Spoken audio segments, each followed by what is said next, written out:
माता, कुमार कार्तिकेय के नाम से ही देवसेना रोमांचित हो उठती है।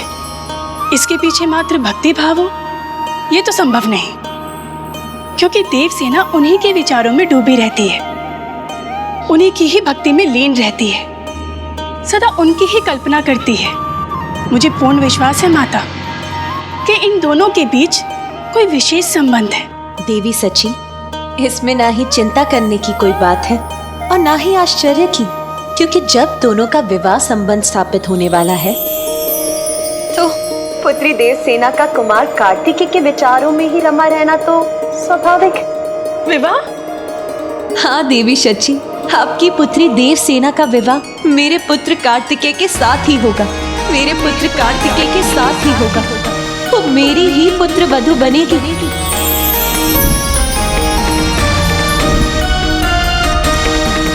हम धन्य हो गए माता, धन्य हो गए। मैं आप दोनों को एक वचन देता हूँ कि आपके अगले जन्म में जब सभी परिस्थितियां उचित होंगी, मैं आप दोनों से विवाह अवश्य करूंगा।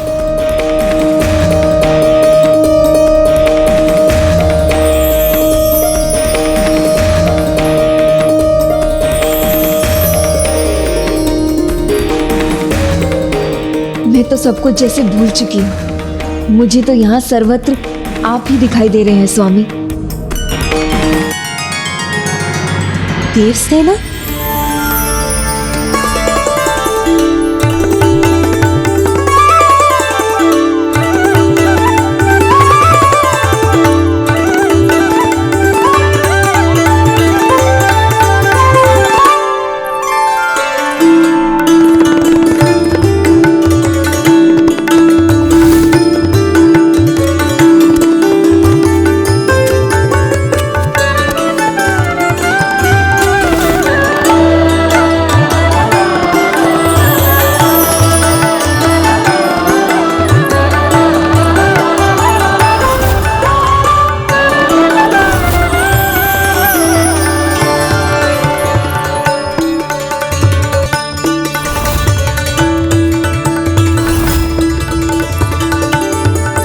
आप यहाँ नहीं, किंतु आपके पश्चिम तो हैं।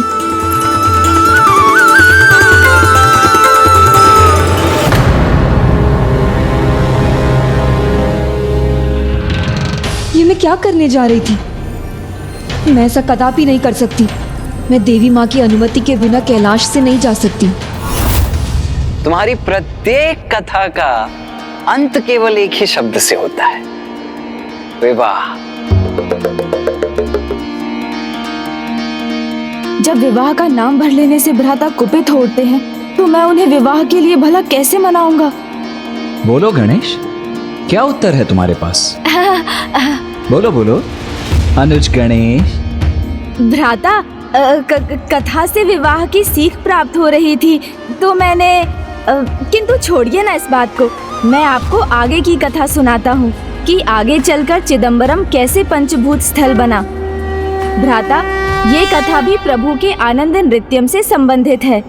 आनंद नृत्यम के अद्भुत अनुभव के बाद जब प्रभु श्री हरि नारायण माता लक्ष्मी के साथ वैकुंठ लौटे, तो वो निरंतर आनंद नृत्यम का ही वर्णन करते रहे,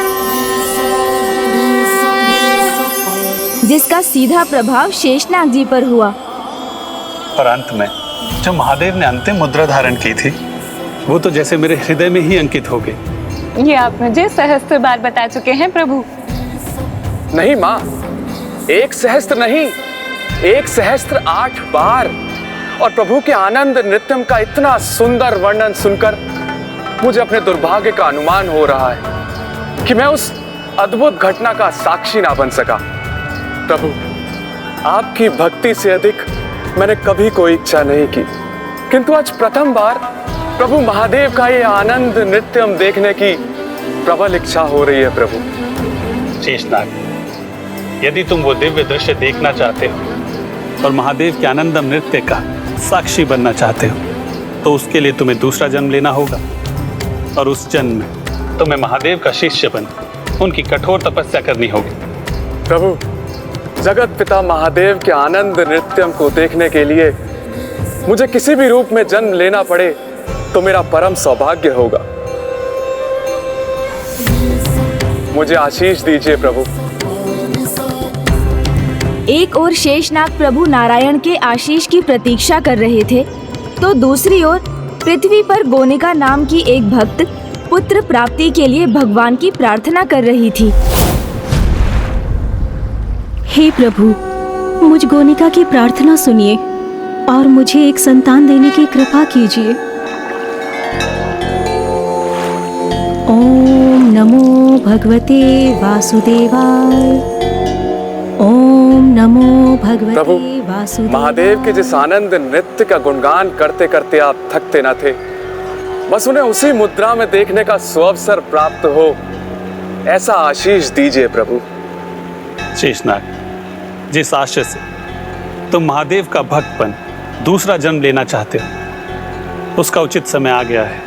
तो मुझे ये भी आशीष दीजिए प्रभु कि शिव भक्त बनकर जन्म लेने के पीछे मेरा क्या उद्देश्य है, ये मैं कभी ना भूलूं। उनके आनंद नृत्यम को देखने का सौभाग्य प्राप्त कर सकूं प्रभु। तथास्तु।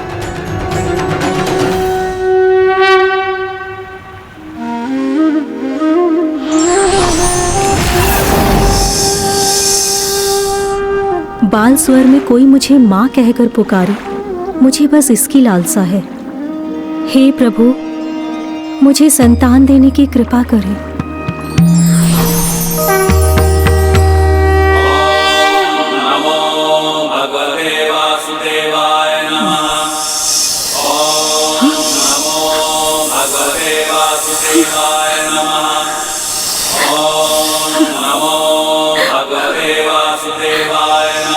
धन्यवाद प्रभु नारायण, मुझे ज्ञात था आप मुझे आशीष अवश्य देंगे।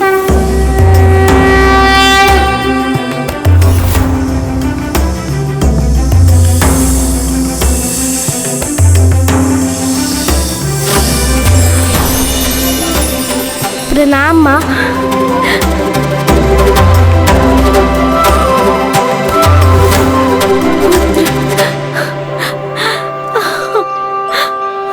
मैं इतनी समय से ये संबोधन सुनने के लिए लालायित थी।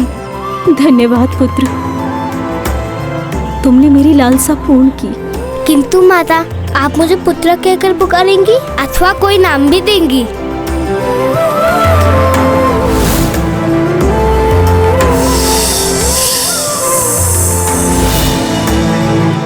पतंजलि। पतंजलि। पतंजलि? हाँ पुत्र, प्रभु के आशीर्वाद के रूप में पत अर्थात आकाश से गिरे और प्रसाद के रूप में मेरी अंजलि में आए, इसलिए पतंजलि। धन्यवाद माता। तो इस प्रकार शेषनाग का नवीन जन्म हुआ और उनका नाम पतंजलि पड़ा। किंतु उनका जन्म प्रभु महादेव के गुणगान सुनते सुनते हुआ था, तो उन्हें बस एक बात का स्मरण रहा कि वो प्रभु के आनंद नृत्यम को देखने के इच्छुक थे। इसलिए जन्म लेने के कुछ ही समय बाद पतंजलि ने अपनी माता से आज्ञा ली और वो प्रभु महादेव की तपस्या के लिए निकल गए। कल्याण हो।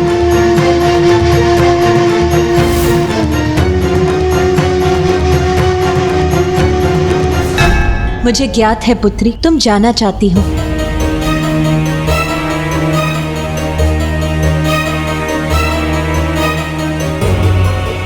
माता, मुझे क्षमा कीजिए, आपने मुझे शरण दी और मैं बेसुध होकर यहाँ से प्रस्थान कर रही थी।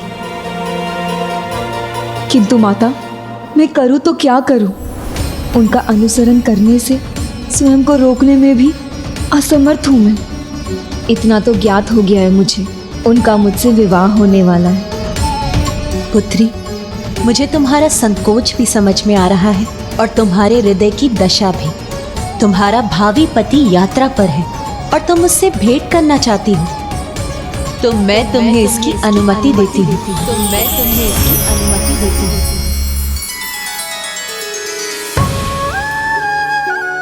किंतु माता, अभी हमारा विवाह नहीं हुआ है, क्या ऐसा करना उचित होगा?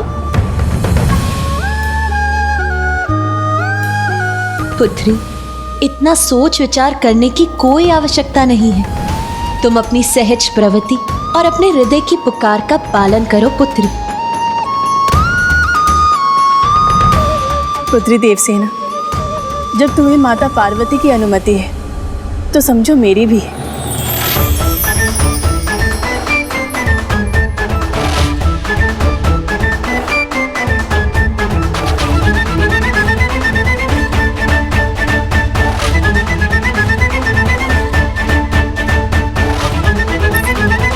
उसके उपरांत तुम्हारा भावी पति यात्रा पर है और तुम उससे भेंट करना चाहती हो, तो मैं तुम्हें इसकी अनुमति देती हूँ।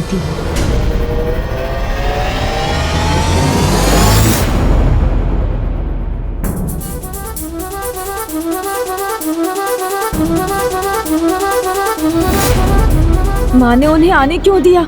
भ्राता तो अभी भी विवाह के नाम से ही उत्तेजित हो रहे हैं। यदि वो यहाँ आ गई तो भ्राता और भी क्रोधित हो जाएंगे। फिर मैं उन्हें विवाह के लिए कैसे मना पाऊंगा? वो तो केदारनाथ की ओर अग्रसर है। अब मैं क्या करूं?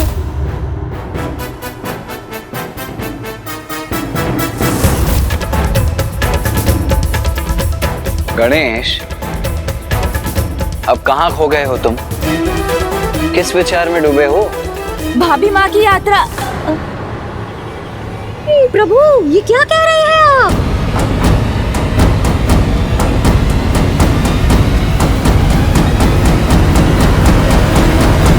प्रभु, आप क्या कह रहे हैं? मेरा अर्थ है यात्रा, ऋषि पतंजलि की आगे की यात्रा, जिसके बारे में मैं आपको बताने जा रहा हूँ। भाभी माँ भी यहाँ नहीं है, फिर भी मैं उनके विषय में बोल उठा। वो यहाँ आ गई तो क्या करूँगा? मुझे अपना ध्यान नहीं बटने देना चाहिए। भ्राता को महर्षि पतंजलि और चिदंबरम की कथा सुनाने में ध्यान लगाना चाहिए, अन्यथा भ्राता समझ गए कि मेरे मन में क्या है तो वो पुनः क्रोधित हो जाएंगे। ऋषि पतंजलि की कथा से ही चिदंबरम धाम का रहस्य जुड़ा है, प्रभु महादेव के आकाश लिंगम का रहस्य, कि वो सहजता से किसी को दिखाई क्यों नहीं देते। और मात्र ऋषि पतंजलि ही नहीं, इसके पीछे एक और महर्षि थे, जिन्होंने बाल्यावस्था में महर्षि पतंजलि को उचित स्थान तक पहुंचने में सहायता की थी। ओम नटराजाय नमः। प्रभु नाम का शब्द मुझे उस दिशा की ओर आकर्षित कर रहा है। मुझे उसी ओर जाना चाहिए। सेतु बंधे च रामेशं भुष्मेशं च शिवालये। नटराजाय नमः। ओम नटराजाय नमः। उन ऋषिवर का नाम था व्याघ्रपद। व्याघ्र अर्थात बाघ, उनके नाम का अर्थ था बाघपद। हाँ, उनके नाम के पीछे एक महान भक्त की भक्ति की कथा है। बचपन से ही वो महादेव के प्रति समर्पित थे। प्रत्येक भोर में वो कंकड़ और कांटों से भरे मार्ग से होकर प्रभु के लिए उत्तम कोटि के पुष्प और बेलपत्र चुनकर लाते थे।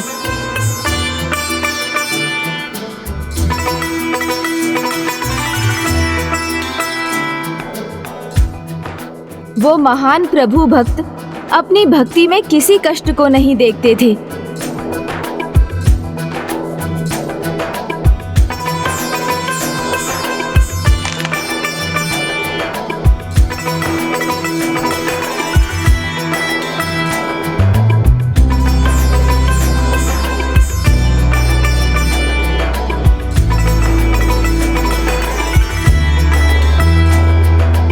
वर्षों ऐसी अपार भक्ति के बाद जब प्रभु उनसे प्रसन्न हुए और उनके सामने प्रकट होकर उन्हें वरदान देने की इच्छा व्यक्त की। प्रभु, प्रभु, प्रणाम प्रभु। वत्स, मैं तुम्हारे तब से प्रसन्न हुआ। कहो, क्या वरदान चाहते हो? प्रभु, मैं सदा आपकी भक्ति में डूबा रहूं, सदैव आपके लिए सुगंधित पुष्प और बेल पत्र चुनकर ला सकूं। बस यही तो एक इच्छा है मेरी। किंतु कांटों भरे मार्ग पर मुझे मनुष्य के चरण सीमित कर देते हैं। इसलिए मुझ पे दया कर मुझे बाघ के समान पाँव और दृष्टि दीजिए, जिससे भोर में कोई भ्रमर उन पुष्पों का स्पर्श कर सके, उससे पहले ही मैं उन्हें तोड़ कर ला सकूं।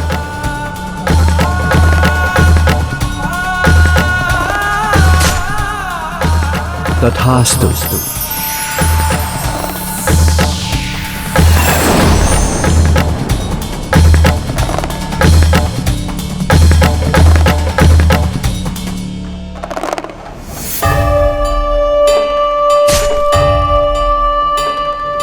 अपने इस भक्त पर इस कृपा के लिए कोटि कोटि धन्यवाद प्रभु, कोटि कोटि धन्यवाद।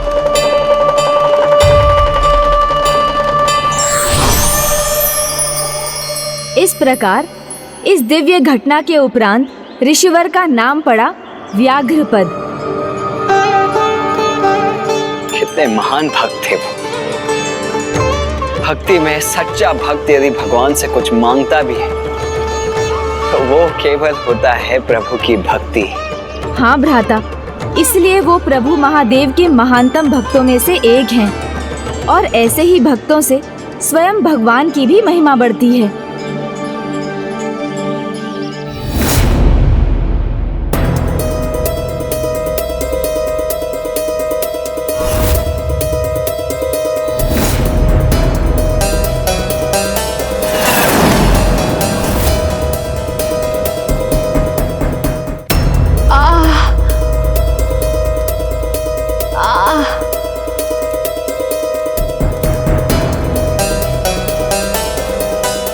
प्रभु, भूख के कारण तो जैसे मेरे प्राण ही निकले जा रहे हैं, तो फिर उस बालक की क्या अवस्था होगी?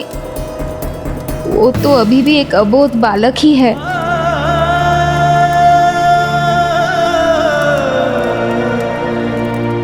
भूख तो मुझे सता रही है, किंतु जितना भोजन का विचार करूंगा भूख उतनी ही सताएगी।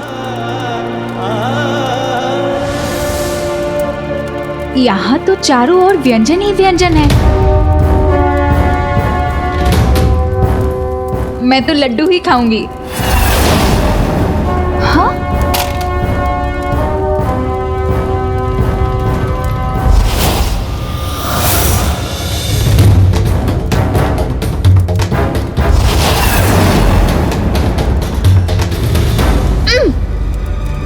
भोजन नहीं है, ये तो मिट्टी पत्थर भर है।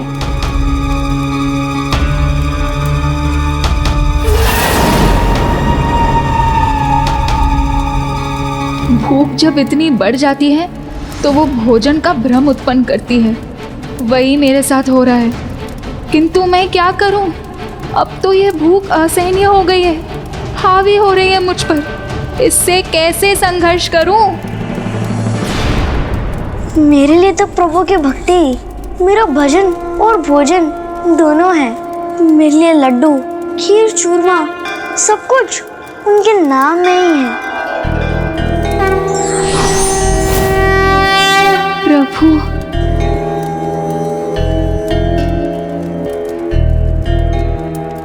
सत्य है, प्रभु में विश्वास ही सर्वोच्च है, भूख प्यास नहीं, क्योंकि उनका नाम लेने से ही भूख प्यास दोनों मिट जाएंगे।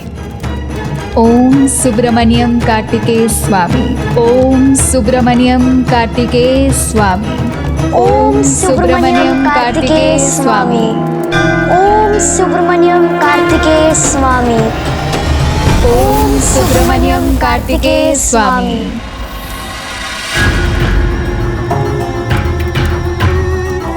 भूख क्या क्या नहीं कराती, अभी तो आरंभ है। इनकी भूख की तड़प से तड़पेंगे देवता भी।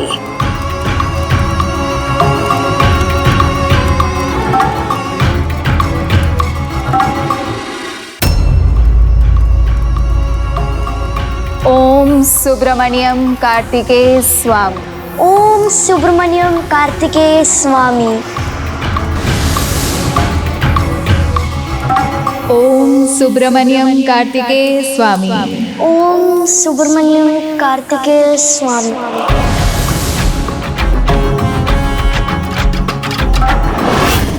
ओम कार्तिकेय सुब्रमण्यम स्वामी, ओम कार्तिकेय सुब्रमण्यम स्वामी नमः।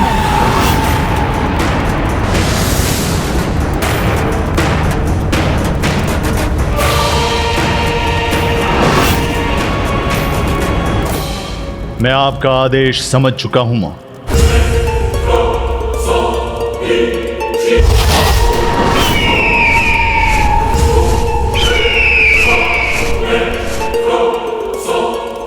जाओ सुनिश्चित करो कि आज महेंद्रपुरी की रसोई घर में छप्पन भोग बनने चाहिए।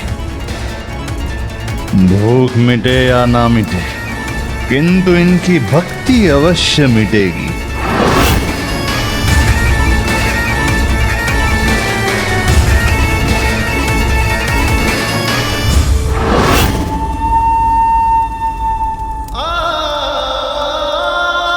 ओम सुब्रमण्यम कार्तिकेय स्वामी।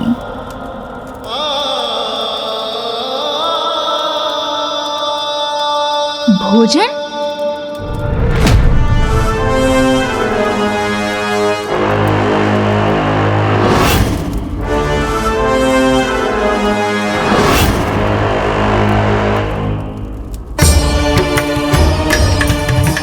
मैं भी देखता हूं कि भूखे पेट कैसे भक्ति करते हो तुम दोनों।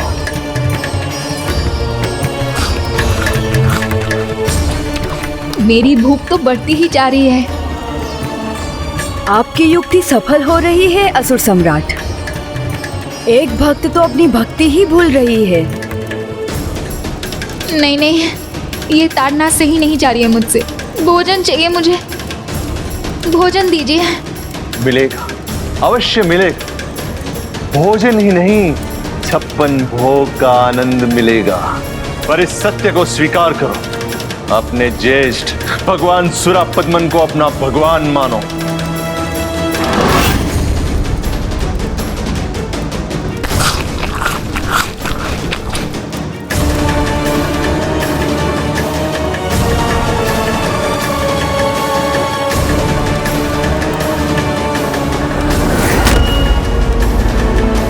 प्रभु के दर्शन की भूख ही एक सच्चे भक्त की भक्ति को और दृढ़ बना देती है। और यही हुआ बाल ऋषि पतंजलि के साथ। उनकी ये भक्ति न केवल उन्हें ऋषि व्याघ्रपद के निकट ले गई, अपितु उन्हें वो स्थान भी मिला जो उनकी तपस्या के लिए सर्वथा उपयुक्त था, जो बाद में चिदम्बरम धाम के रूप में प्रख्यात हुआ। ओम नटराजाय नमः। प्रभु के रहस्यमय आकाश लिंगम के दर्शन पाते ही बाल ऋषि पतंजलि वहीं प्रभु को आनंद नृत्य में देखने का सौभाग्य पाने के लिए कठोर तपस्या में लीन हो गए। और इस प्रकार प्रभु के दो महान भक्त, एक और ऋषि पतंजलि और दूसरी ओर ऋषि व्याघ्रपद, एक ही समय पर एक ही पावन धाम चिदम्बरम में प्रभु के आनंद नृत्यम को देख पाने की इच्छा से घोर तप करते गए।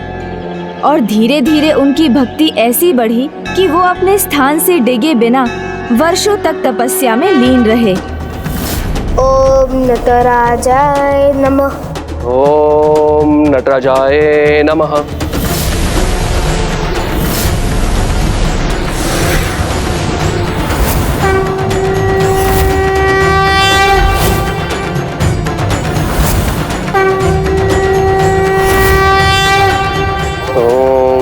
नटराजाय नमः। फिर जब दोनों की तपस्या चरम पर पहुंची तो प्रभु महादेव ने उनकी भक्ति से प्रसन्न होकर उन्हें दर्शन प्रदान किए।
सामान्यतः भक्त प्रभु भक्ति में झूमते हैं, किंतु यहाँ तो प्रभु स्वयं भक्त के लिए आनंद नृत्यम की लय में झूम रहे हैं।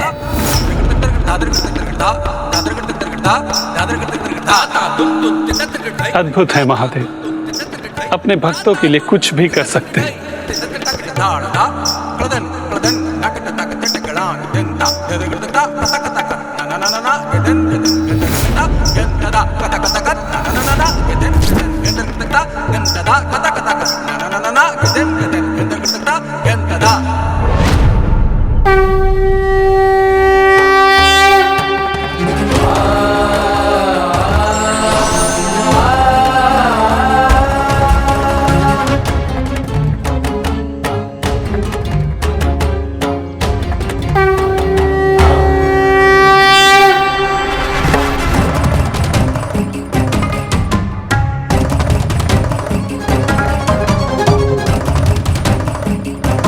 प्रभु, आपकी कृपा से हम धन्य हो गए। आपके आनंद नित्यम के दर्शन कर हमारा तन मन, हमारी आत्मा सभी तृप्त हो गए प्रभु। हाँ प्रभु, भाव विभोर हो उठे हम। हमारा परम सौभाग्य है कि हमारे जीवन का उद्देश्य पूरा हो गया। ऐसा प्रतीत हो रहा है कि हमें मुक्ति प्रदान हो गई। ये आप दोनों की भक्ति की शक्ति है। मैं आप दोनों की भक्ति और साधना से अत्यंत प्रभावित हूँ और आप दोनों को आशीर्वाद देता हूँ कि मैं जब भी नृत्य करूंगा तो सर्वप्रथम आप दोनों को ही उसका साक्षी बनने का अवसर प्राप्त होगा।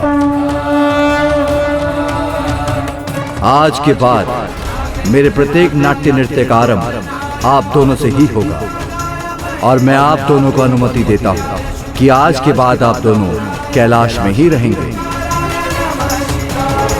इतना ही नहीं, मैं आप दोनों को अपना प्रमुख गण नियुक्त करता हूं।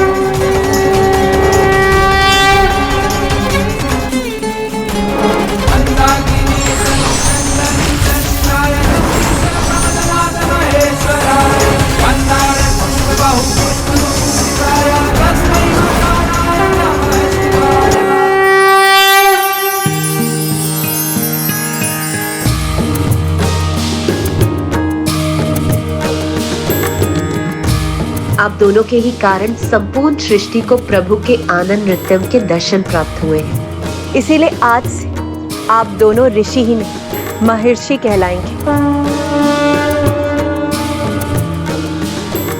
और आप जैसे महान व्यक्तित्व अपनी सच्ची भक्ति और निष्ठा से चिदंबरम आएंगे तो उन्हें चिदंबरम मंदिर में प्रभु के दिव्य दर्शन प्राप्त होंगे। और इस घटना को चिदंबरम रहस्यम भी कहा जाएगा। अर्थात यहाँ आने वाले प्रत्येक तीर्थयात्री को प्रभु के दर्शन प्राप्त नहीं होंगे।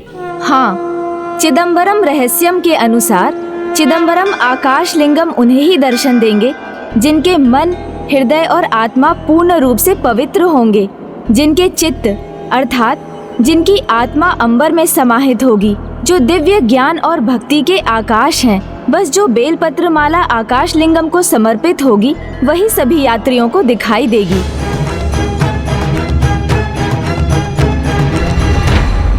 दोनों सिद्ध पुरुषों को तो उनकी भक्ति का फल प्राप्त हो गया था, किंतु ऋषि पतंजलि के जीवन का उद्देश्य अभी संपन्न नहीं हुआ था, क्योंकि उनके द्वारा अभी संसार को कुछ और भी पाना शेष था। वत्स पतंजलि, तुम्हारा जन्म मेरा भक्त बनने के लिए हुआ था, मेरे आनंद नृत्यम का साक्षी बनने के लिए हुआ था, किंतु तुम्हारे जीवन का एक और भी उद्देश्य है। पृथ्वी पर अधिकतम जीव काम, क्रोध और अन्य वासनाओं से पीड़ित हैं। योग एकमात्र ऐसा माध्यम है जो शारीरिक ही नहीं, मानसिक और भावनात्मक विकारों के कष्ट से मुक्ति दिलाता है। योग तो प्राणियों के लिए अमृत के समान है। इसलिए मैं तुम्हें एक बड़ा उत्तरदायित्व देता हूँ। तुम्हें इस योग सूत्र के ज्ञान से समस्त संसार को परिचित करवाना है।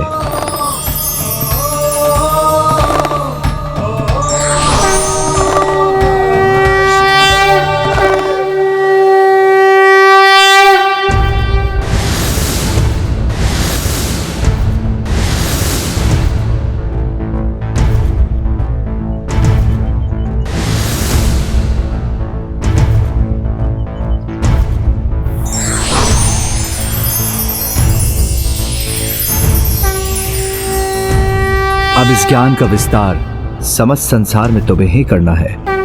जो आज्ञा प्रभु।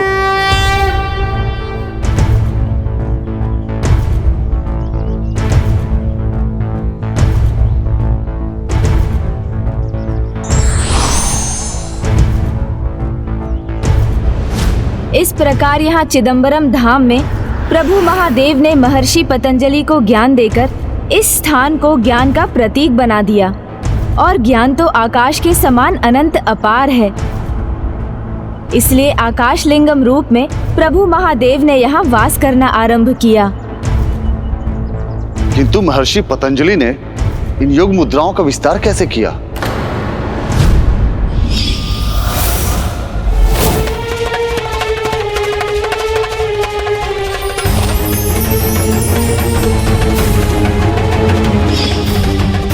भाभी माँ तो बिना रुके बिना विश्राम किए अपनी यात्रा पर आगे बढ़ रही हैं, जबकि मैं तो अभी भ्राता से उनके विवाह की बात ही नहीं कर पाया हूँ। हाँ गणेश, हमें बताओ, योग सूत्रों के ज्ञान के विस्तार के लिए महर्षि पतंजलि ने फिर क्या किया? इसकी तो एक भिन्न कथा है। महर्षि पतंजलि ने योग सूत्रों के ज्ञान के विस्तार के लिए सहस्त्र योग्य शिष्यों का चुनाव किया। योग का ज्ञान महर्षि पतंजलि के सहस्त्र शीशों में समाहित था, जिसे आंशिक रूप से भी भूले बिना वो उसका विस्तार करना चाहते थे। इसलिए अपने उसी सहस्त्र शीश वाले रूप में उन्होंने प्रभु के इस आदेश के पालन का निर्णय लिया। किंतु शिष्यों को अपने विष से सुरक्षित रखने के लिए उन्होंने अपने और उनके बीच एक आवरण कर दिया और सभी शिष्यों को ये आदेश दिया कि वो उस आवरण के उस पार ही रहेंगे, वहां से इस पार झांक कर भी नहीं देखेंगे। उनका एक बुद्धिमान शिष्य जो सदा प्रत्येक पाठ में आगे रहता था, उसके मन में एक जिज्ञासा प्रबल होने लगी कि उस आवरण के पीछे जो गुरु उसको ज्ञान दे रहे हैं वो कौन है। और जो शिष्य सबसे पीछे था उसे लघु शंका का अनुभव हुआ। उसे निवृत्त होने जाना था।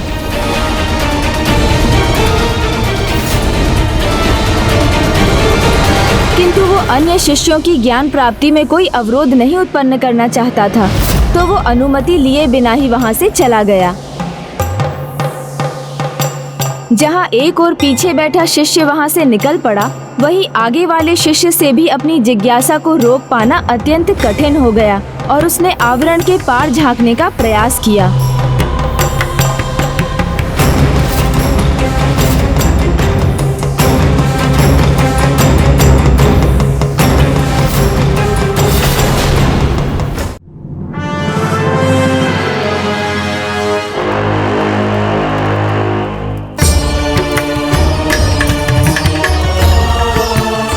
नहीं, ये ताड़ना सही नहीं जा रही है मुझसे। भोजन चाहिए मुझे, भोजन दीजिए। मिलेगा, अवश्य मिलेगा। भोजन ही नहीं, 56 भोग का आनंद मिलेगा।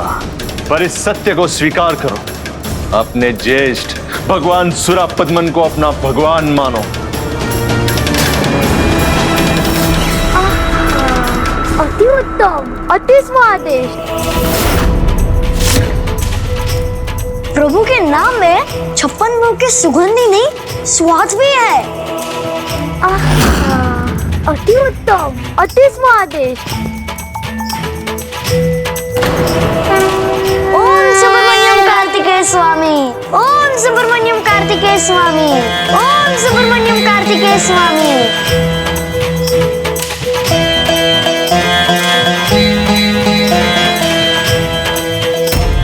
अद्भुत।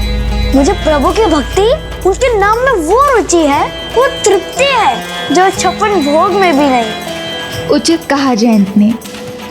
प्रभु के नाम से बढ़कर और किसी का कोई आकर्षण नहीं मुझे, भोजन का भी नहीं। फिर मेरा ध्यान क्यों भटक रहा है? ओम सुब्रमण्यम कार्तिकेय स्वामी नमः। ओम सुब्रमण्यम कार्तिकेय स्वामी नमः। रुक जाओ, सभी पकवान इन दोनों की कोठरी के बाहर रखवा दो। मैं भी तो देखूं कि इनकी भक्ति इनको कब तक शक्ति प्रदान करती है।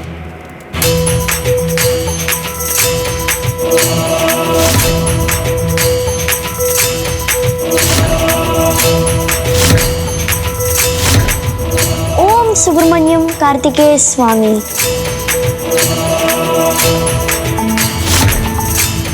नहीं नहीं, जयंत के समान मैं भी प्रभु के नाम पर ही स्थिर रहूंगी।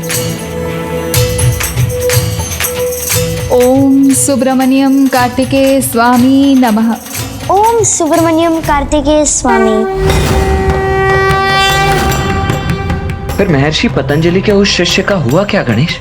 इस आवरण के पीछे कौन है, ये जानने के लिए वो शिष्य इतना उत्सुक हो गया कि अपनी उत्सुकतावश उसने उस आवरण को हटा दिया।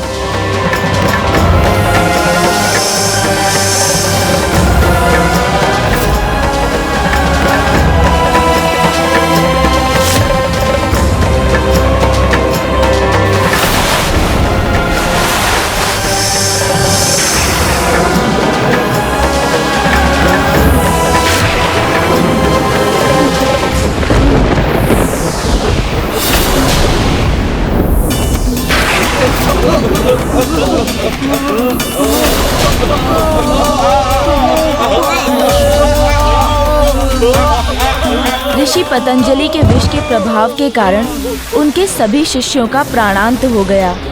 केवल एक शिष्य जीवित रह पाया जो लघु शंका के लिए गया था। अनर्थ, घोर अनर्थ। मेरे ही विष से मेरे सभी शिष्यों का अहित हो गया।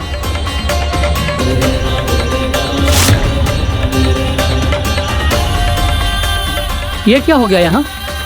कहीं इसके पीछे मेरी भूल तो नहीं?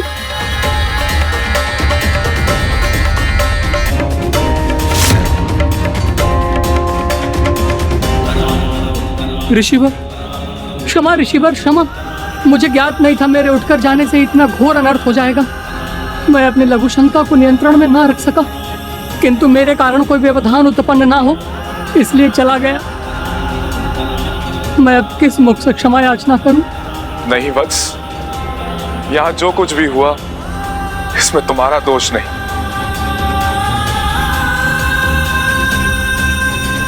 किंतु भूल तो तुमसे अवश्य हुई कि ज्ञान प्राप्ति के लिए तुम आए तो, परंतु तैयारी के साथ नहीं। मैं गुरु हूं, ज्ञान देना मेरा दायित्व है, जो मैं पूर्ण करूंगा। तुम्हें ज्ञान दूंगा।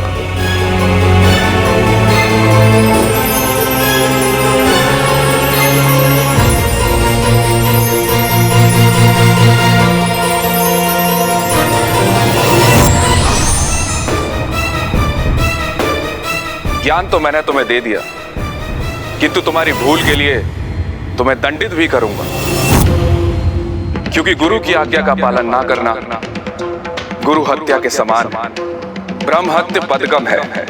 इसलिए मैं तुम्हें श्राप देता हूं कि जब तक इस ज्ञान प्राप्ति के लिए तुम्हें कोई योग्य शिष्य नहीं मिलेगा, तुम एक ब्रह्म राक्षस बनकर एक वृक्ष के ऊपर उल्टे लटके रहोगे। किंतु ऋषिवर,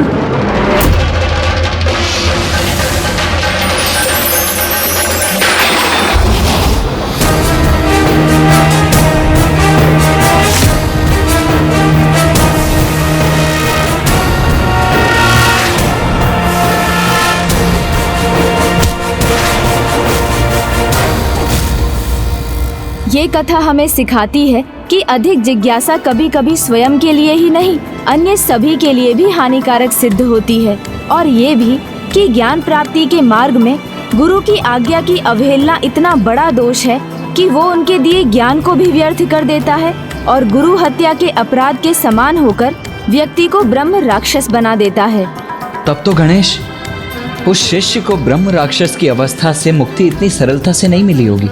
हाँ भ्राता, वो ब्रह्म राक्षस अनेक वर्षों तक योग्य शिष्य की प्रतीक्षा में एक वृक्ष पर लटका रहा और वहां से जो भी जाता उससे एक ही प्रश्न पूछता।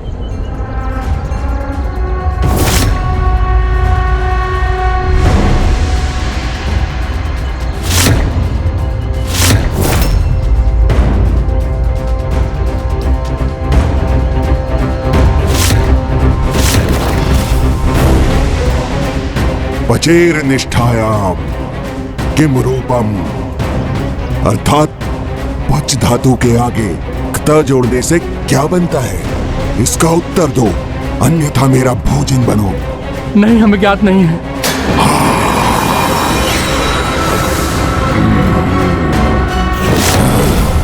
इस प्रकार सदियां बीती, वर्षों की तो कोई गिनती ही नहीं थी, किंतु ब्रह्म राक्षस उसी प्रकार वहां लटका रहा। पच धातु के आगे क्ता जोड़ने से क्या बनता है? इसका उत्तर दो, अन्यथा मेरा भोजन बनो। नहीं, हमें ज्ञात नहीं है। कोई उसके प्रश्न का उत्तर ना दे सका।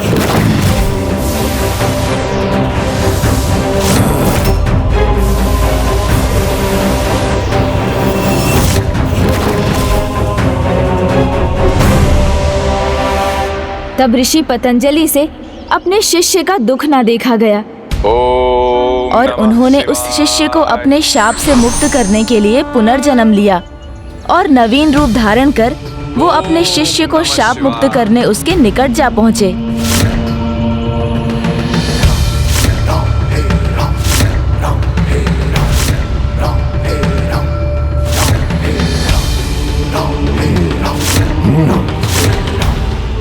शिष्य रूप में आए गुरु से भी उस ब्रह्म राक्षस ने वही प्रश्न किया।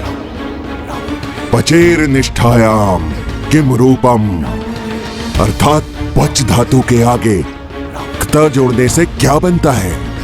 इसका उत्तर दो, अन्यथा मेरा भोजन बनो। पक्वम, पंच धातु में क्ता जोड़ने से पक्वम बनता है। अंततः ब्रह्म राक्षस को वो शिष्य प्राप्त हो ही गया जिसकी उसे प्रतीक्षा थी और ऋषि पतंजलि अपने शिष्य रूप में उसी पेड़ के नीचे बैठकर उससे मिलने वाले ज्ञान को पीपल पत्रों पर लिखने लगे और संचित करने लगे।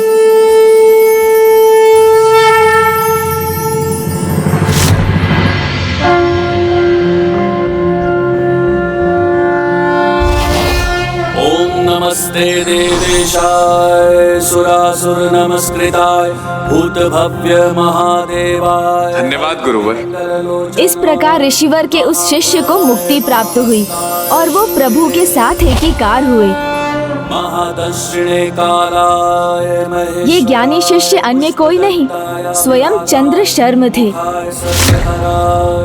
जो आगे चलकर आदि शंकराचार्य के गुरु गोविंदाचार्य के नाम से विख्यात हुए।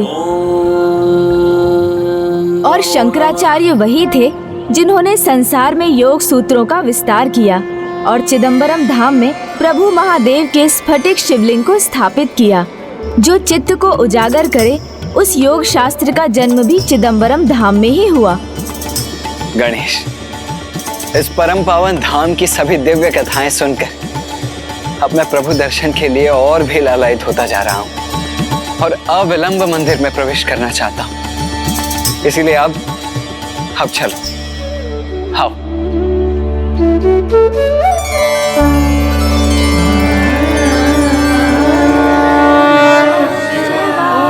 नमः शिवाय, नमः शिवाय, नमः शिवाय, नमः शिवाय, नमः शिवाय। वो मिटा देगा। किंतु इस कपूर में ऐसी क्या विशेषता है?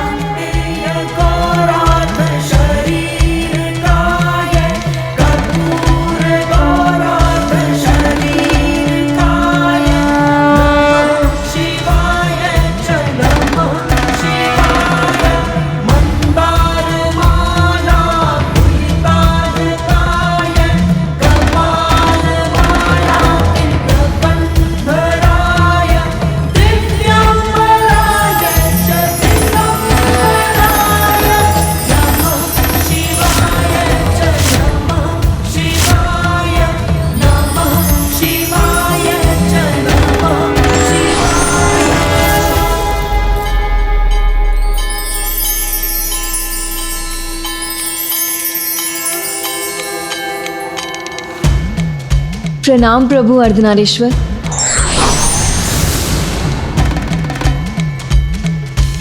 प्रणाम पिताश्री, प्रणाम माता। ये मेरा परम सौभाग्य है, मुझे आपके अर्धनारीश्वर रूप के दर्शन प्राप्त हो गए। पुत्री, तुम्हारी भक्ति और आरती से हम इतने प्रभावित हुए कि हम स्वयं को तुम्हें दर्शन देने से रोक ही नहीं सके। किंतु माँ, कपूर आरती के पहले मुझे नारियल और कदली फल के बीच संवाद सुनाई दे रहे थे। वो पूछ रहे थे, इस कपूर में ऐसा विशेष है तो क्या है? उनमें कौन अधिक श्रेष्ठ है, ये तो मैं भी नहीं समझ सकी। ये कदली फल और श्रीफल स्वयं के त्याग के बाद ही मेरा प्रसाद बन पाते हैं। पुष्प अपनी सुगंध बिखेर कर हमें प्रसन्न और आनंदित करते हैं, किंतु कपूर स्वयं को जलाकर प्रकाश फैलाता है। उसका प्रकाश हमसे टकराकर और भी दिव्य हो, भक्तों के बीच हमारी दिव्यता का प्रसार करता है एवं उनकी भक्ति के भाव को और भी प्रबल बना देता है। भक्ति का यही नियम है। सर्वोच्च भक्ति वही है जिसमें भक्त स्वयं को अन्य सभी के लिए न्यौछावर कर देता है। जैसे कपूर, ऐसे परस्पर परम भक्ति पति और पत्नी के बीच भी होनी चाहिए कि वो दोनों अपने जीवन को एक दूसरे पर समर्पित कर एक दूसरे में घुलकर एकीकार हो जाए। और यही हमारे अर्धनारीश्वर रूप का भी मर्म है। हमने भी स्वयं को कपूर के भांति एक दूसरे पर न्यौछावर कर दिया है। कहो पुत्री, क्या तुम भी कार्तिकेय के साथ ऐसे पावन संबंध में बनने के लिए तैयार हो?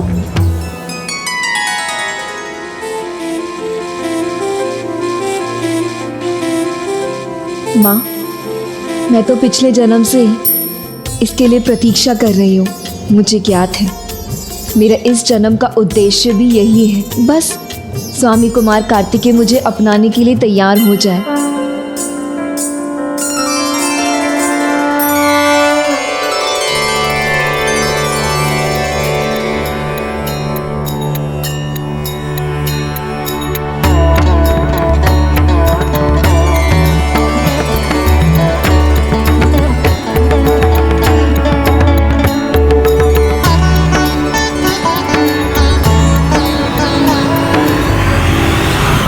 सुब्रमण्यम कार्तिकेय स्वामी नमः। ओम सुब्रमण्यम कार्तिकेय स्वामी नमः। ओम कार्तिकेय सुब्रमण्यम स्वामी।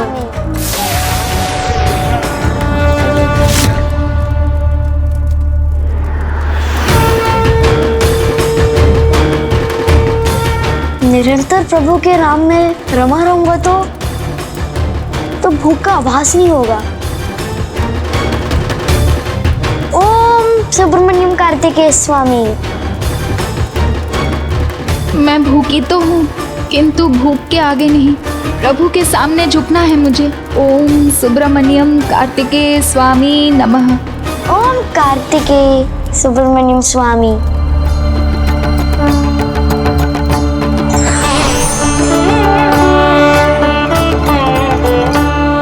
चिदंबरम आकाश लिंगम उन्हें ही दर्शन देंगे जिनके मन, हृदय और आत्मा पूर्ण रूप से पवित्र होंगे।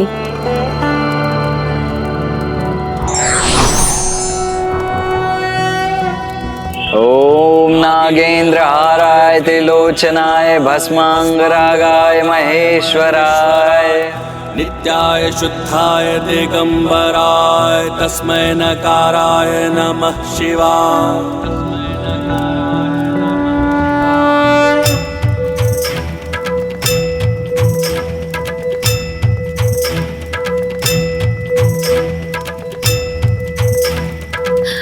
अब स्वयं को रोक पाने में असमर्थ हो रही हूं मैं।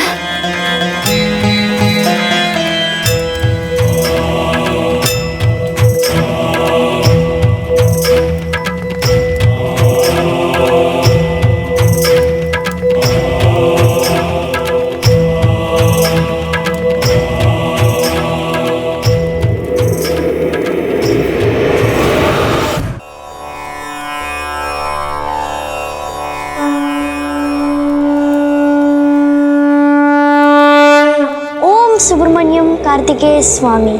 ओम सुब्रमण्यम कार्तिकेय स्वामी। ओम सुब्रमण्यम कार्तिकेय स्वामी नमः। कुछ तो हो रहा है जो मेरी इच्छा के विरुद्ध है। ओम कार्तिकेय सुब्रमण्यम स्वामी। ओम सुब्रमण्यम कार्तिकेय स्वामी नमः।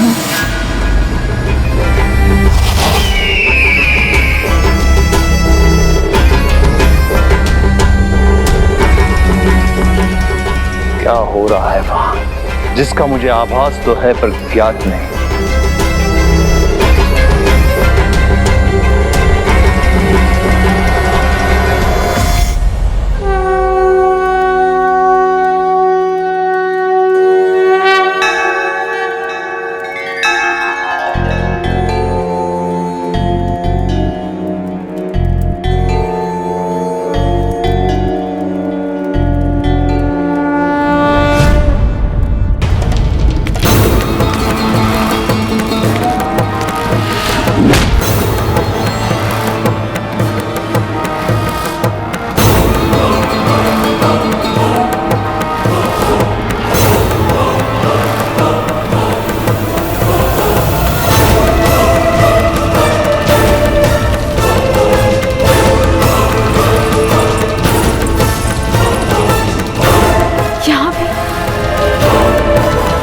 दुष्ट द्रोही बालक यहां पे कैसे?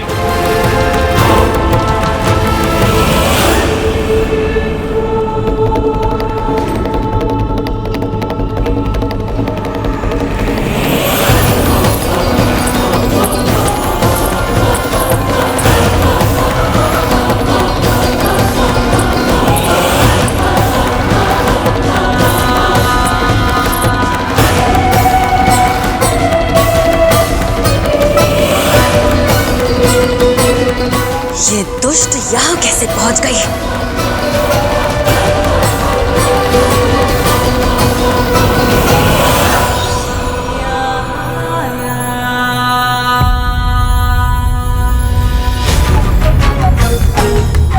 आश्चर्य, तुम यहाँ? इस दुस्साहस का परिणाम जाने बिना बहुत बड़ी भूल कर दी है तुमने। इस भूल का बहुत बड़ा दंड दूंगा मैं तुम्हें, पर किंतु ये यहां पर पहुंचा कैसे?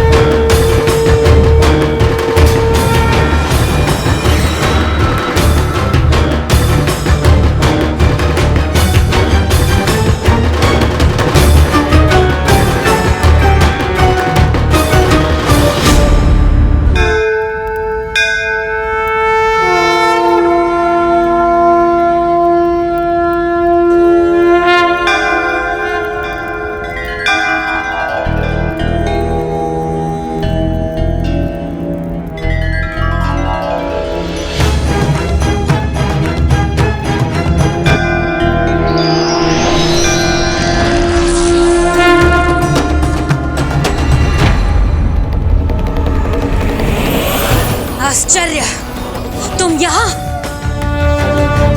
इस भूल का बहुत बड़ा दंड दूंगा मैं तुम्हें, किंतु ये यहां पर पहुंचा कैसे?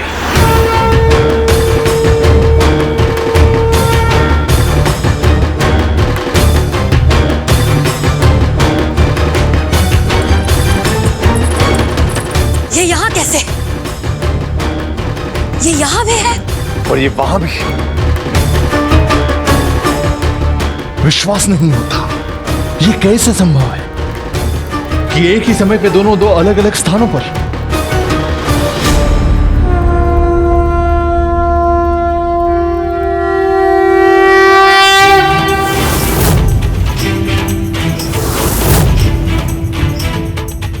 ये कैसी माया है जो माया की माया से परे है?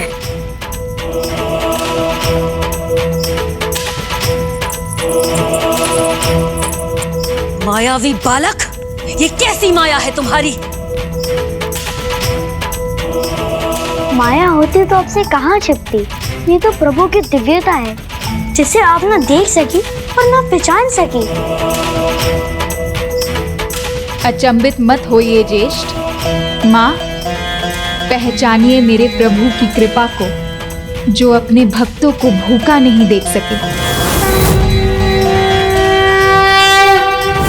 भगवान और उसके भक्त के इस अद्भुत संबंध को देखने के लिए तो उनके भक्ति की दृष्टि चाहिए, जो दुर्भाग्यवश अभी आपके पास नहीं है। और भक्ति की शक्ति तो ऐसी कि कभी भगवान अपने भक्त के पास आते हैं तो कभी वो भक्त को अपने पास आने का मार्ग दिखाते हैं।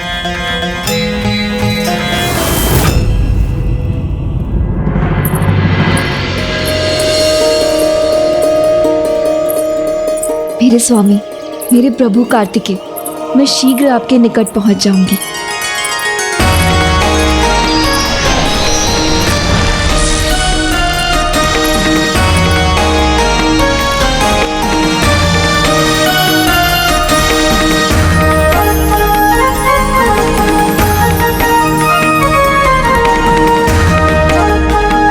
ये सपना है या हकीकत?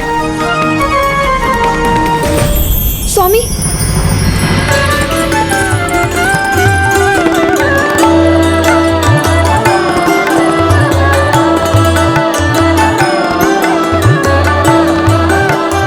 जब आपकी कल्पना ने मुझे इतना आनंदित कर दिया है तो आपके साक्षात दर्शन का क्या प्रभाव होगा मुझ पर? ये तो मेरी कल्पना से परे है। किंतु स्वामी, मेरी कल्पना कब साकार होगी?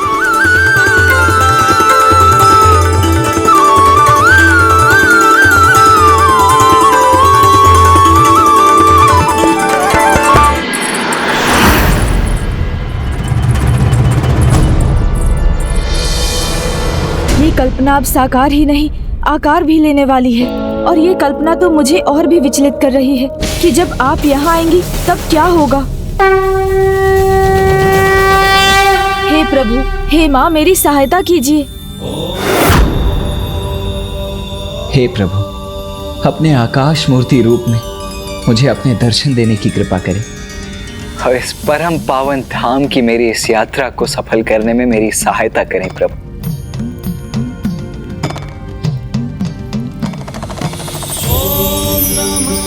शिवाय ओम नमः शिवाय ओम नमः शिवाय। प्रणाम प्रभु, प्रणाम माँ। प्रणाम प्रभु, प्रणाम माँ। पुत्र, निष्ठा, भक्ति, श्रद्धा तुम्हारा स्वभाव है जिससे मैं अत्यंत प्रभावित हूँ। अपने भक्तों की चिंता और उनकी रक्षा करने की तुम्हारी भावना देखकर मैं अत्यंत प्रसन्न हुआ हूँ। अब समय आ गया है कि तुम्हें मुझे आकाश तत्व के गुण और तत्व के अपने ज्ञान से परिचित करवाना चाहिए।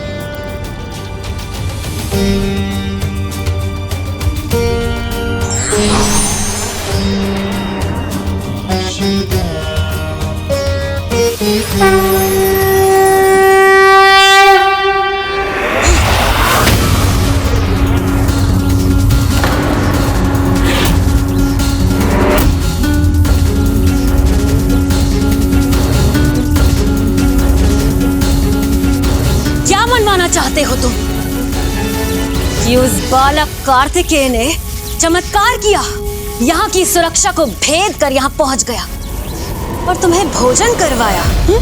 हाँ, प्रभु की लीला समझने में मैं भी पहले अक्षम था। मुझे भी लगा था कि वो देवी अजामुखी ही थी, किंतु अब मैं सत्य जान चुका हूँ। स्वयं मेरे प्रभु सुब्रमण्यम कार्तिकेय स्वामी यहाँ आए थे। उन्होंने ही हमारी रक्षा की, हमारी सहायता की। ओम आकाश मूर्ति नटराजाय नमः। ओम माता गौरी नमः। ओम आकाश मूर्ति नटराजाय नमः। ओम माता गौरी नमः।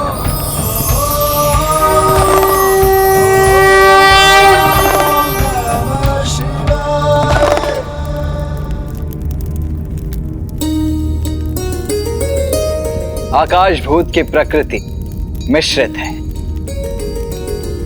गुण फैलाव है। प्रभु की प्रकृति करुणा और गुण उपकार है। आकाश भूत का वर्ण काला है और आकार बिंदु है। प्रभु का वर्ण उनके भक्तों की भक्ति का रंग है, तो आकार है उनके भक्तों की अनंत सीमा। आकाश भूत का चक्र विशुद्धि है और मंत्र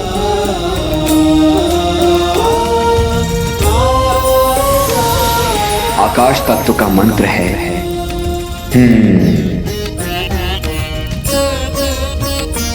प्रभु के भक्ति उनका मंत्र है।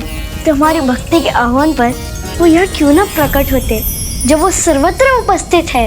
सर्वत्र है अर्थात वो अभी भी यहाँ है। तो दिखाओ मुझे, कहाँ है वो? दिखाओ। वहाँ उस छोर पर, यहाँ मेरे सामने, वहाँ उस दीवार में, यहाँ इस कोठरी में, उस खम्भ में, नीचे, ऊपर, यहाँ, वहाँ, जहाँ देखो वही है वो तो पृथ्वी में भी है और आकाश में भी। तुमने सब उचित कहा पुत्र। मैं तुम्हें अगला तत्व आकाश भूत प्रदान करता हूँ।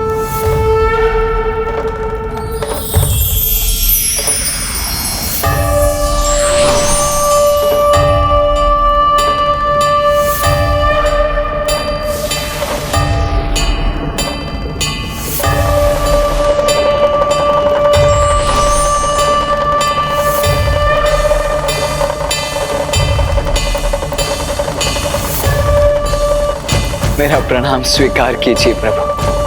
आपको कोटि कोटि धन्यवाद।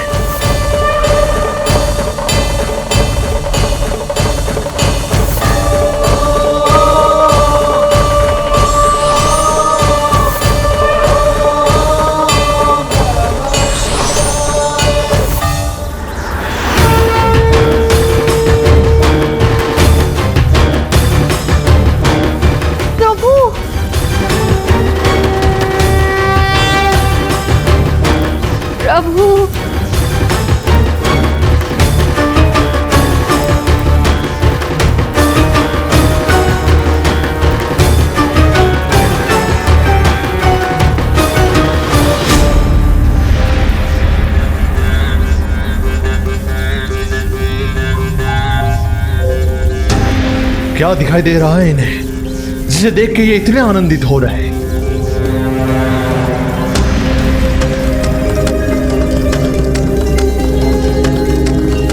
क्या देख रहे हो तुम वहां? क्या है वहां? क्या देख रहे हो तुम? प्रभु को।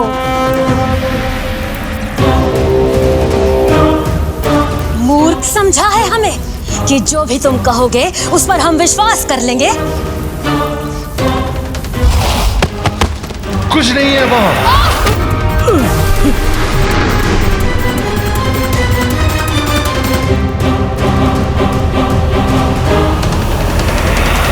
अहंकार का एक गुण है, वो कभी व्यक्ति को उसके दोष का आभास नहीं होने देता। जैसे तुम स्वयं को भगवान समझने का दोष कर रहे हो तो कैसे होंगे भगवान के दर्शन? अहंकार त्यज कर भक्ति भाव से देखोगे तो स्वामी कार्तिकेय के दर्शन अवश्य होंगे। तुम और तुम्हारे भगवान को तो मैं दिखाऊंगी अपनी प्रभुता। तुम्हें और अजमुखी को एक साथ मोक्ष प्रदान कर। बस अब तो तुम अपने अंतिम पल गिनना आरंभ करो। पुत्री दंडनायका।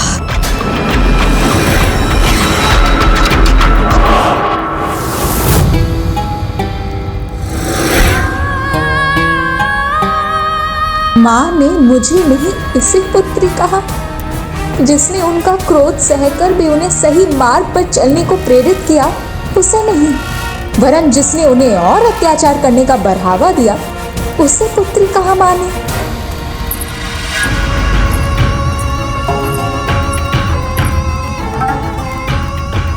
यदि पुत्री होकर भी कोई पुत्री होने का दायित्व ना निभा पाए तो उसे पुत्री कहलाने का कोई अधिकार नहीं। पुत्री का दायित्व तो तुमने निभाया है, इसीलिए तुम मेरी पुत्री हो।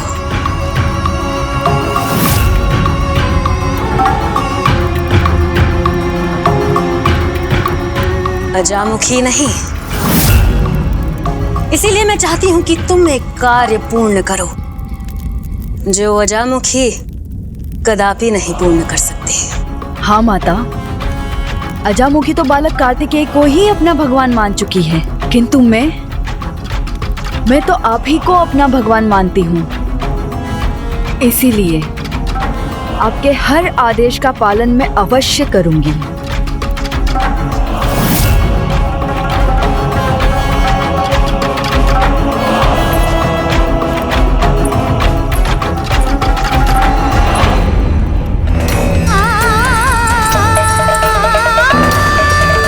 आप मेरे प्रति इतनी भी कठोर क्यों ना हो जाए माँ। मुझे अपनी पुत्री मानने से भी अस्वीकार क्यों ना कर दें, किंतु आप मेरी माँ हैं। अब तो बस प्रभु से इतनी ही विनती कर रही हूँ कि आपसे कोई ऐसा अपराध ना हो जाए जो क्षमा योग्य ही ना हो। प्रभु सुब्रमण्यम कार्तिकेय स्वामी की जय। प्रभु सुब्रमण्यम कार्तिकेय स्वामी की जय। प्रभु सुब्रमण्यम कार्तिकेय स्वामी की जय। प्रभु सुब्रमण्यम कार्तिकेय स्वामी की जय। बस तुम्हारी उद्दंडता यहाँ पे समाप्त करूंगा मैं। प्रभु सुब्रमण्यम कार्तिकेय स्वामी की जय। ओम सुब्रमण्यम कार्तिकेय स्वामी की जय।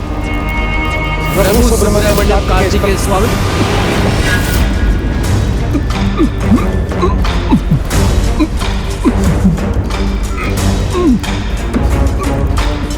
अब अपना मुख नहीं खोल सकोगे तुम।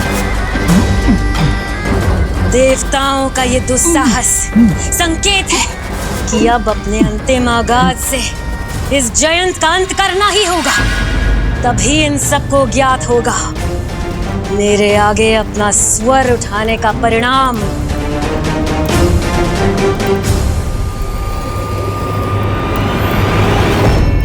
अब अंतिम पंचभूत स्थल की यात्रा ही शेष है पुत्र, जिसे सफलतापूर्ण संपन्न करने के लिए, पाशुपतास्त्र प्राप्त करने के लिए मेरा आशीर्वाद तुम्हारे साथ है। आपका आशीर्वाद यदि मेरे साथ तो फिर संसार की कोई बाधा मुझे नहीं रोक पाएगी। और पुत्र, मेरा आशीर्वाद भी सदा तुम्हारे साथ। स्मरण रखना पुत्र, एकाग्रता है स्थिरता और सफलता का परिचायक है। तुम एकाग्र होकर अपने मार्ग पर आगे बढ़ते रहो और मार्ग में मिलने वाले सभी दायित्व को सहर्ष स्वीकार कर।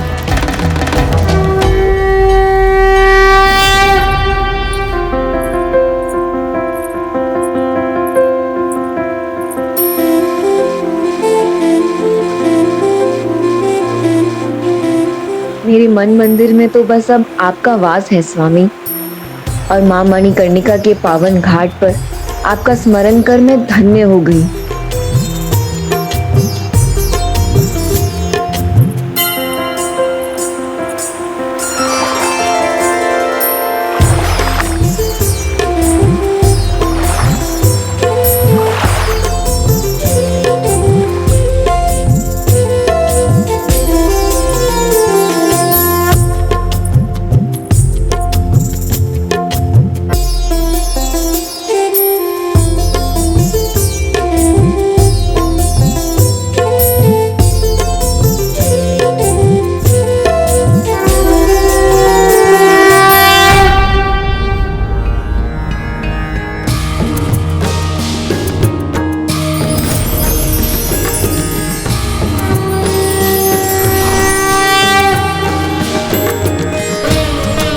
कल्याण हो।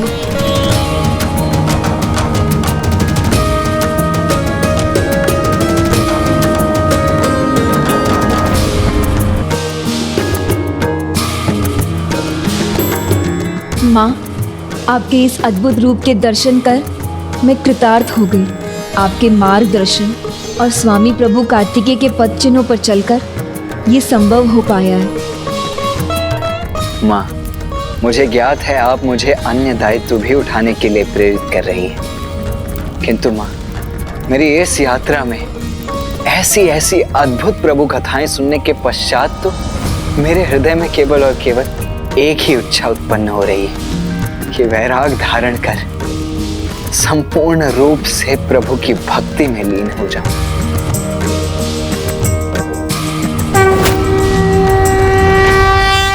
माँ, जो मेरे मन में है मैं आपसे ही तो कह सकती हूँ। मुझे ज्ञात है माँ के वरदान के अनुसार ये मेरा सौभाग्य है कि मैं स्वामी प्रभु कार्तिकेय की विवाहिता बनूंगी, किंतु अब उनके दिव्य कल्पना में डूबे रहने के बाद मेरी यही इच्छा है उनकी भक्ति के रंग में रंगकर उनमें ही समाहित हो जाऊं, सन्यासी हो जाऊं। किंतु संन्यास लेने का ये उचित समय नहीं है पुत्री, क्योंकि जीवन के 4 अनिवार्य आश्रम, 4 चरण, जिसमें से संन्यास अंतिम, और जीवन के 3 अनिवार्य आश्रम में प्रवेश करने के बाद अंतिम संन्यास आश्रम में प्रवेश करना चाहिए। जीवन यात्रा में ये चारों आश्रम अत्यंत महत्वपूर्ण है। ब्रह्मचर्य आश्रम शिक्षा प्राप्ति के लिए होता है, जिसमें धर्म अनुसार धर्म पत्नी के साथ गृहस्थी की देखभाल कर उसकी कर्तव्य निभाने होते हैं। और फिर जब जीवन के सारे दायित्व पूर्ण हो जाए, तब जीवन के दैनिक कार्यों से अपनी रुचि हटाकर तब पति और पत्नी दोनों को वानप्रस्थ आश्रम में प्रवेश करना चाहिए। जीवन का ये चरण एकांतवास का समय होता है, जब परिवार से, सामाजिक संबंधों से शनैः शनैः मुक्ति पाई जाती है। संसार के प्रति अपनी मोह माया के त्याग को ही संन्यास कहते हैं,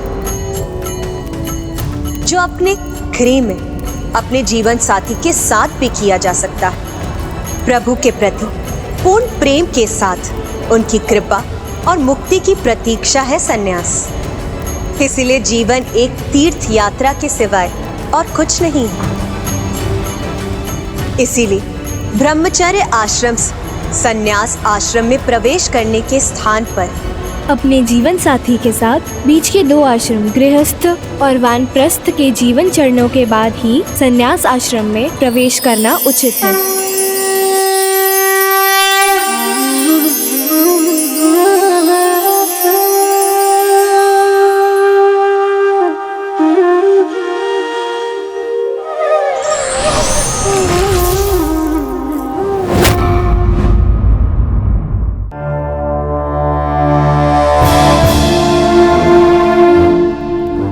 माता सुरासई अत्यंत क्रोधित है, इसलिए ज्ञात नहीं वो अपनी काली माया के अनंत भंवर से जयंत पर प्रहार करने के लिए कौन सा विष निकालेंगी। पुत्री दंडनायका, इसका पान करो।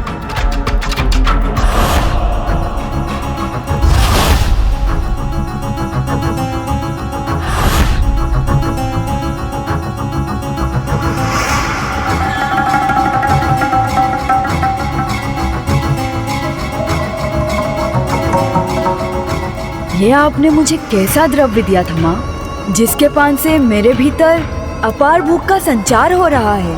संचार तो मेरे भीतर हो रहा है पुत्री, प्रसन्नता का, मेरे प्रति तुम्हारे विश्वास को देखकर, जिसके कारण बिना एक भी प्रश्न पूछे तुमने मेरे इस मायावी द्रव्य का पान किया।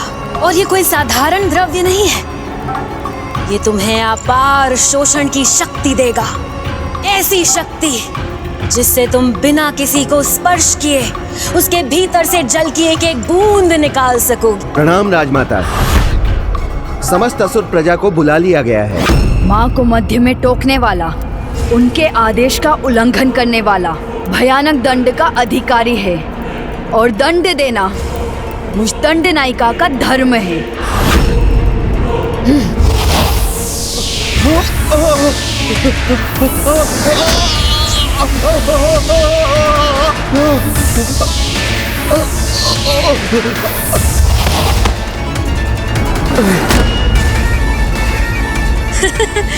उत्तम, तुमने अपनी शक्ति का प्रयोग इतनी शीघ्र सीख लिया। इस कार्तिकेय भक्त जयंत के अंत से संसार को ये भली भांति ज्ञात हो जाएगा कि माया की माया क्या है। पूजा होनी चाहिए, अवश्य होनी चाहिए, किंतु इनकी नहीं, मेरी और मेरे पुत्र सुरापद्मन की। मेरी माया से कोई नहीं बच पाएगा, ना ही जयंत, ना ही कार्तिकेय।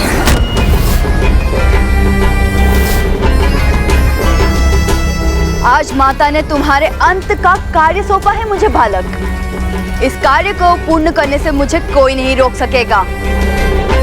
तुम जिसे भगवान मानते हो वो बालक कार्तिकेय भी नहीं। भारत सुरापद्मन की, भारत सुरापद्मन की, भारत सुरापद्मन की, भारत सुरापद्मन की।